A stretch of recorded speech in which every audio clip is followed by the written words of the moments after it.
Hello, किधर आहे रे बाबा? तर मित्रांनो, तुम्हाला वाटत असेल की हे काय, तर हे आहे माझ्या मुलीचा फोन. आणि हा फोन लहानपणी सर्वांनीच वापरला असेल. जत्रामधून तिला भरपूर आम्ही अशी खेळणी घेतलीत. मी एक एक करून तुम्हाला सर्व खेळणी दाखवतो. आणि ही आहे बघा त्याची 2 नंबरची बाहुली. ही बाहुली सगळीकडे फोल्ड होते. हिचा पाय कोणीकडे करा, हिचा हात कोणीकडे करा, म्हणजे फेकलं तरी तुटायचं काम नाहीये. झाले 2 खेळणी, एक झाला फोन, एक झाली बाहुली. ओके, ही आले तिसरा आयटम, जो खुळखुळा, म्हणजे ते धरून हातामध्ये असे वाजू शकेल. ओके, आणि 4 नंबर आहे हत्ती. हाती मेरा साथी. बघू शकता तुम्ही कितीच भारी हत्ती आहे.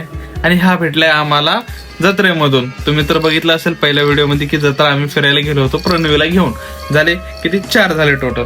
आणि अजून एक खेळणी, हे बघा, वाजवायला खुळखुळ, म्हणजे तिला भरपूर सारं वाजवायला घेतलंय आम्ही. आणि मित्रांनो, व्हिडिओला नवीन असेल तर फॉलो नक्की करा बरं का. आणि 6 नंबरचा पण एक खुळखुळा घेतला की तो खूप जोरात वाजेल. अजून दाखवतो.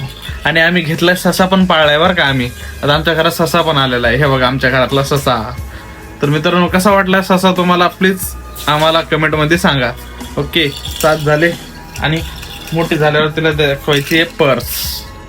तिला द्यायची पर्स. ऍक्च्युली तिच्या मम्मीसाठी आणलेली आहे, बट मी दाखवते. आणि शेवटचा आयटम तुम्हाला दाखवतो मित्रांनो. हे बघा, बंदर. म्हणजे एवढे सारे खेळणे आम्ही तिच्यासाठी घेतलेत. मी घेतले नाहीत, तिच्या मम्मीने घेतलेत आणि तिच्या आजीने घेतलेत. एवढे सगळ्यांनी मिळून तिला हे सर्व आणले. आणि तिला सगळ्यात जास्त आवडला हा माकड. तर मित्रांनो, कोणाकोणाला माकड आवडलाय त्यांनी कमेंट करा. आणि व्हिडिओ आवडला असेल तर चॅनलला नक्की फॉलो करा. चला, बाय बाय.